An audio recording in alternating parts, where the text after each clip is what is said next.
कि जब लोकसभा राज्यसभा में 12-12 घंटे चर्चा होने के बाद अगर वो दोनों सदनों से वक्फ संशोधन विधेयक कानून पारित हो गया और महामहिम राष्ट्रपति द्रौपदी मुर्मू का उन्होंने मंजूरी दे दिया, तो अब वो कानून बन गया, लॉ ऑफ द लैंड बन गया है।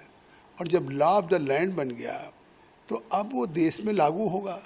लेकिन जम्मू कश्मीर में जिस तरीके से कल उस बिल की कॉपी को फाड़ा और आज जम्मू कश्मीर में हंगामा कर रहे हैं, मतलब एनसी के लोग, पीडीपी के लोग, मतलब भाजपा के विधायकों से हाथापाई कर रहे हैं, तो ये तो हिंसा है, ये तो एक तरह से अनकॉन्स्टिट्यूशनल काम हो रहा है। जो भारत की पार्लियामेंट को कानून बनाने का अख्तियार है और उस कानून को दोनों सदनों से पारित होने के बाद कानून बन चुका हो, उसकी प्रतियां फाड़ना, ये तो जनता का अपमान है। 150 करोड़ जनता जो देश की है, उनके चुने हुए जनप्रतिनिधियों द्वारा पारित किए कानून का अपमान है और अनकॉन्स्टिट्यूशनल है।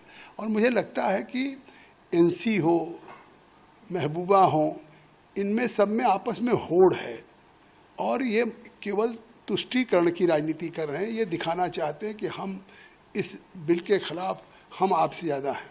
आखिर किस तरीके से किसी भी केंद्र के द्वारा बनाए गए कानून को पार्लियामेंट के, उसकी प्रतियां कैसे फाड़ी जा सकती हैं और उसको कैसे रिजेक्ट किया जा सकता है।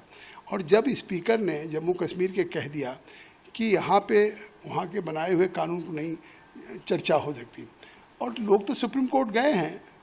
अब ये कानून अगर संवैधानिक है या असंवैधानिक है, इसका एक रास्ता है सुप्रीम कोर्ट, और सुप्रीम कोर्ट में भी होड़ लगी हुई है।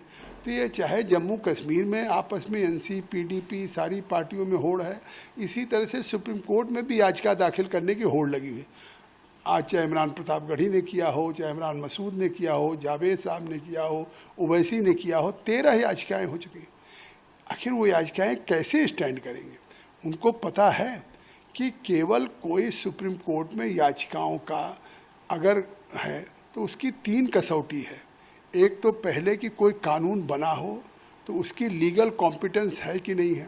तो लीगल कॉम्पिटेंस तो दोनों पार्लियामेंट में के पहले जेपीसी में चर्चा हुई सरकार ने, और फिर वहाँ पे दोनों सदनों में चर्चा करने के बाद पार्लियामेंट ने कानून बहुमत के आधार पे क्लॉज बाई क्लॉज पे बनाया, तो उसकी लीगल कॉम्पिटेंसी पे कोई सवाल नहीं उठाया जा सकता।